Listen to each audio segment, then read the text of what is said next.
Hello, જય માતાજી, જય શ્રી કૃષ્ણ। આજની વાર્તા શરૂ કરીએ પહેલાં વિડીયો ગમે તો લાઇક અને શેર કરી દેજો। ચેનલ ઉપર જો તમે નવા હોય તો ચેનલને સબસ્ક્રાઈબ કરી દેજો। તો ચલો શરૂ કરીએ આજની વાર્તા। કૌટુંબિક વાર્તા। હું પણ કમાઈશ, મારો શોખ પૂરો થયો। લગ્ન પહેલાં અમારા મેડમ એક ઓફિસમાં ઓફિસ આસિસ્ટન્ટ હતા, પણ શહેર બદલાવાને કારણે તેમણે જોબ છોડવી પડી હતી। ત્યારબાદ 1 વર્ષની અંદર પ્રથમ બાળકનો જન્મ થયો। હવે તે 4 વર્ષની છે। તે પોતે થોડું કામ કરે છે, તેથી મેડમ પાસે કામ ઓછું અને સમય વધારે છે। તેથી એક દિવસ તેણીએ કહ્યું, શૈલેષ સાંભળ। શું છે માધવી? આ દિવસોમાં મને ઘરે ખૂબ કંટાળો આવે છે। મારે અહીં ઘણું કામ છે। કામ વગર નિષ્ક્રિય બેસી રહેવું એ મૂર્ખતા છે। મારે થોડા પૈસા કમાવા છે। અમારા ઘરની આર્થિક સ્થિતિ પણ સારી નથી, માધવીએ કહ્યું। કેમ, આપણી આર્થિક પરિસ્થિતિનું શું થયું? શું બધું બરાબર છે? હું જે પૈસા કમાઉં છું, હું એમની વચ્ચે છું અને આપણે સુખેથી જીવીએ છીએ। બીજું શું જોઈએ? ના, હું ઈચ્છું છું કે હું પણ યોગદાન આપું। જ્યારે હું પણ કમાઈ શકું છું તો કેમ ન કમાઈ શકું? બમણી આવક એટલે ડબલ બચત, એ તો ઠીક, પણ ઘર ચલાવવામાં તારો બહુ મોટો ફાળો છે। મારા એક અને માત્ર નોકરી કરવી, બાળકોનું ધ્યાન રાખવું અને ઘરનું પણ ધ્યાન રાખવું એટલું પૂરતું નથી। ઘર સરળતાથી ચલાવતા રહો, બસ। ના, મારે નોકરી કરવી છે। કોણ ઘરની સંભાળ રાખશે? અને પછી આ શહેરમાં તમને નોકરી કોણ આપશે? એટલે જ આટલા દિવસોથી તારી સાથે વાત કરવામાં મને સંકોચ થતો હતો। તને મને કોઈ ઉપાય જણાવશો? હું શું કહું? તમારે આ નિર્ણય લેવો પડશે। આયા કેમ ન રાખશો? તો પછી હું મોલમાં સેલ્સ ગર્લ્સ તરીકે કામ કરી શકીશ। એક આયા માતાની જેમ બાળકોની સંભાળ રાખી શકતી નથી, અને પછી તમે જે કમાશો તે આયા લેશે, અને તમારે જે પણ સમસ્યાનો સામનો કરવો પડશે તે અલગથી આવશે। સેલ્સ ગર્લ્સને 12 કલાક ઊભા રહેવું પડે છે। હવે તમે 35 વર્ષના થવાના છો। શું તમે 20-21 વર્ષની છોકરીઓ સામે ઊભા રહી શકશો? શૈલેષે કહ્યું।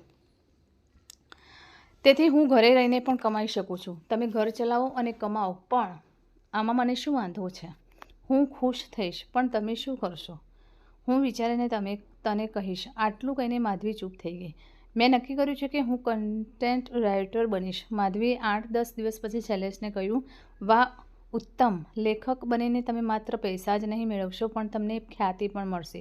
શું લખશો? ઘણી ઓનલાઈન કંપનીઓને સામગ્રી લેખકોની જરૂર હોય છે। હું તેમને મારો બાયોડેટા મોકલું છું। 2 દિવસ પછી માધવીએ ફરીથી કહ્યું, શૈલેષ, મને ક્રેડિટ કાર્ડ આપો અને કન્ટેન્ટ કંપનીને ₹2000 જમા કરાવો। તેઓ કહે છે કે તેમની મૂળ સામગ્રીનો દુરુપયોગ ન થાય તે નિશ્ચિત કરવા માટે તેઓ ક્રેડિટ કાર્ડની ચૂકવણી માટે કહે છે। તમે બહુ મોટા પાયે શરૂઆત કરી રહ્યા છો, શૈલેષે કહ્યું। 2-3 દિવસ ઘરમાં શાંતિ હતી। માધવી દિવસમાં 4-5 વાર કોમ્પ્યુટર ખોલીને જોઈ લેતી કે કોઈ મેલ આવ્યો છે કે નહીં। પછી એક દિવસ તેણે કહ્યું, તેઓ મને ઓનલાઈન ઇન્ટરવ્યૂ માટે બોલાવે છે, પણ મારે તેમની એપ ડાઉનલોડ કરવી પડશે, જેની ફી ₹2000 છે। શૈલેષ 2000 રૂપિયા વધુ ગુમાવ્યા। 5 દિવસ પછી તેને એક PDF ફાઇલ મળી, જે કદાચ 500 પાનાની હતી। તેણે અંગ્રેજીમાંથી હિન્દીમાં ટૂંકમાં અનુવાદન કરવું પડ્યું। સાંભળો, આ બહુ મુશ્કેલ કામ છે। કમ્પ્યુટર પર વાંચવું ખૂબ મુશ્કેલ છે। ફોન્ટ તે ખૂબ જ નાનું છે, અને આ પ્રિન્ટ કરાવો, માધવીએ કહ્યું। શૈલેષે તે છાપ્યું, પણ માધવી કોમ્પ્યુટર પર હિન્દી ટાઈપિંગ શીખી શકી નહીં। તેણે હાથમાં લખાયું ત્યારે શૈલેષ પણ વાંચી શક્યો નહોતો। તેને સ્કેન કરીને મોકલવાનો શો ફાયદો? તેથી હિન્દીમાં લખાયેલ ટેક્સ્ટ મેળવવા માટે તે સાયબર કાફેને પૃષ્ઠ દીઠ પૈસા ચૂકવ્યા। તેને પાના દીઠ ₹400 મળતા હતા, તેથી આ ખર્ચ એમને બહુ લાગતો ન હતો। પરંતુ 5 દિવસ પછી એક મેલ આવ્યો કે કામ પૂર્ણ કરવાનો સમય 7 દિવસનો છે, તેથી ₹2000 જપ્ત કરવામાં આવી રહ્યા છે અને ભવિષ્યમાં કામ આપવામાં આવશે નહીં। આ કંપનીમાં ₹4000 ગયા હતા, 1500 પ્રિન્ટ કરવામાં ખર્ચાયા હતા, અને 10 દિવસ પછી હિન્દી ટાઈપિસ્ટ બળજબરીથી તેના પૈસા પડાવી લીધા હતા અને હિન્દી ફાઇલ ટપાલ દ્વારા મોકલી હતી। શૈલેષ કુતૂહલવશ તે ખોલ્યું અને જાણ્યું કે પ્રથમ તો અનુવાદ ખોટો હતો, અને બીજું, ટાઈપિસ્ટે હજારો ભૂલો છોડી હતી। કામના કારણે 1 મહિનાની શાંતિ છીનવાઈ ગઈ અને પૈસા પણ વેડફાઈ ગયા। માધવીએ કહ્યું, એક દિવસ હું ચોક્કસ કંઈક કરીશ। અલબત્ત, હાલ માટે મને પૈસા કમાવાનું બીજું માધ્યમ મળી ગયું છે। તમે 1000 રૂપિયા ગુમાવ્યા છે. હવે શું બનાવાયેલ છે? તારી કંજૂસતા જોઈને મેં પૈસા કમાવાનું નક્કી કર્યું છે. મેં નક્કી કર્યું છે કે હું બાળકોના કપડાનું બિઝનેસ કરીશ. તને કપડાં ક્યાંથી મળશે? શૈલેષ પૂછ્યું. માધવીએ કહ્યું, મેં જથ્થાબંધ બજાર શોધી કાઢ્યું છે. ત્યાં 80% ડિસ્કાઉન્ટ ઉપલબ્ધ છે. તેથી જો હું તેને વેચીશ તો તે પૈસાનું મૂલ્ય હશે. ઘરની બહાર એક બોર્ડ લગાવવામાં આવ્યું હતું, નવી ફેશનના બાળકોના કપડાં. શૈલેષે કહ્યું, તમારો વિચાર સાચો છે. આવો 50,000 રૂપિયાના કપડાં લાવીએ. હા, કેટલાક નવા ડિઝાઇન કરેલા ફ્રોક્સ વગેરે. મેં લગ્ન પહેલાં એક સ્ટોરમાં સેલ્સ ગર્લ્સ તરીકે કામ કર્યું હતું. મને આ પંક્તિનો અનુભવ છે. તે ફરીથી પુનરાવર્તન કરશે. બીજા દિવસે સાંજે શૈલેષ ઘરે પરત ફર્યો ત્યારે ડ્રોઈંગ રૂમમાં કપડાં વેરવિખેર પડેલા હતા અને ઘરના તમામ કાચ અહીં તહીં ઉખડી રહ્યા હતા. માધવીએ કહ્યું, જૂની ડિઝાઇનના કપડાં લાવ્યા. 10-20 સ્ત્રીઓ આવી, ચા પીધી અને બધા કપડાં ઉતારીને જતી રહી. એક પૈસો પણ કમાયો ન હતો. તેણીએ તેના 4-5 બાળકોને પહેરાવ્યા છે અને તેમને જોવા માટે લઈ ગયા છે. શૈલેષે કહ્યું, પહેલા જ દિવસે 10,000 રૂપિયાનું નુકસાન થયું હતું.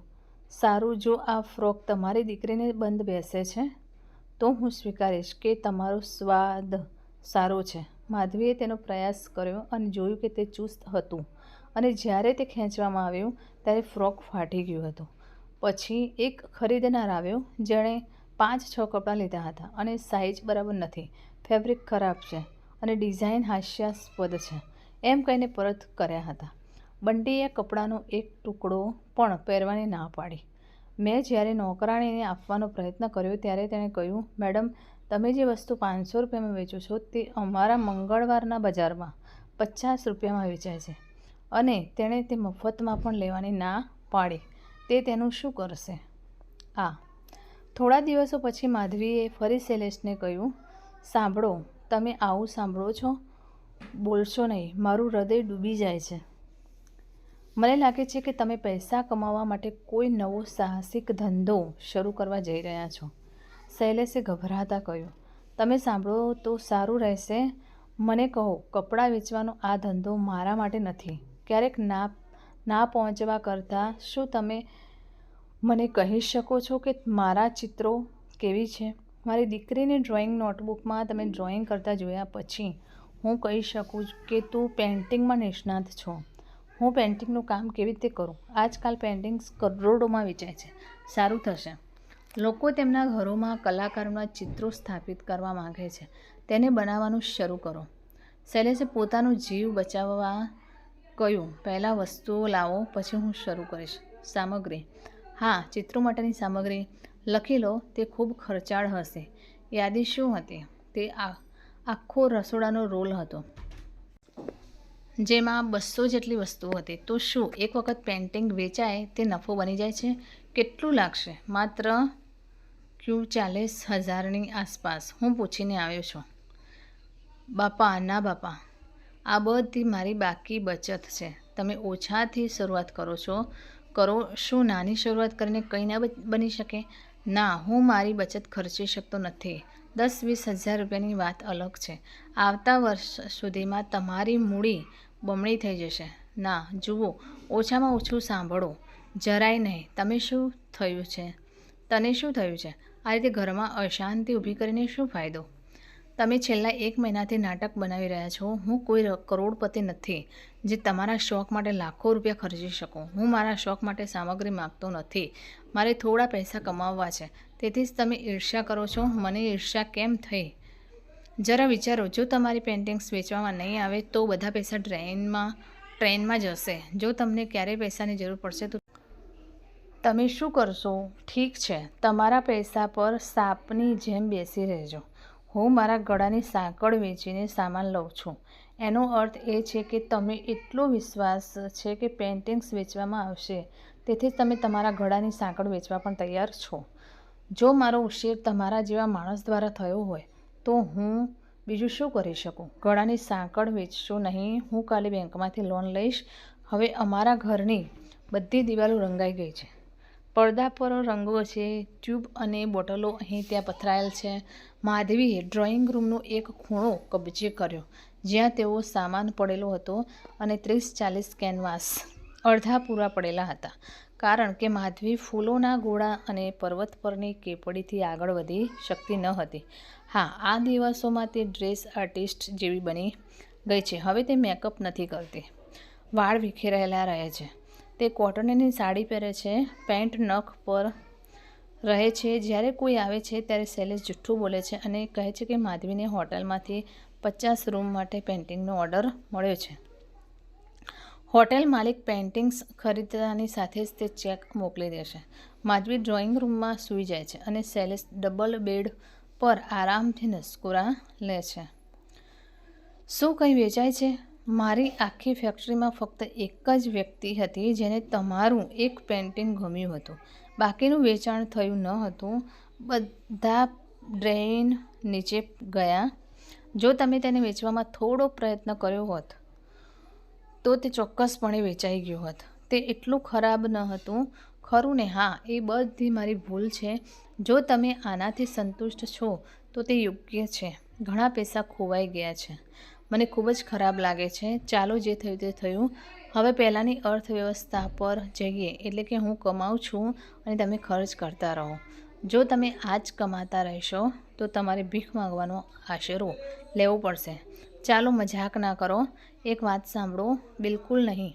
હવે હું કંઈ સાંભળીશ નહીં અને હું કંઈ સાંભળવાની સ્થિતિમાં પણ નથી. તમે શું લખો છો? હું તમારી લેખન સામગ્રીનો સારો ઉપયોગ કરી રહ્યો છું. હું એક વાર્તા લખી રહ્યો છું. સારું, તે કેવા પ્રકારની વાર્તા છે? તે એક ઘરેલું વાર્તા છે. મને પણ કહો. તે પૂર્ણ થવા દો. વાંચો. શું તે છાપવામાં આવશે? સૌથી કઠોળ સંપાદન તક પણ આ વાર્તા વાંચીને પીગળી જશે. પ્રકાશિત થવાની પૂરી આશા. તો મિત્રો, આ કહાની તમને કેવી લાગી તે કોમેન્ટ કરીને જરૂર જણાવશો. વિડીયો ગમે તો લાઇક અને શેર કરી દેજો. ચેનલ પર જો તમે નવા હોય તો ચેનલને સબસ્ક્રાઈબ કરી દેજો. ફરીથી મળીશું આવા જ એક નવા વિડીયો સાથે. ત્યાં સુધી જય માતાજી, જય શ્રી કૃષ્ણ, હર હર મહાદેવ. Thanks for watching.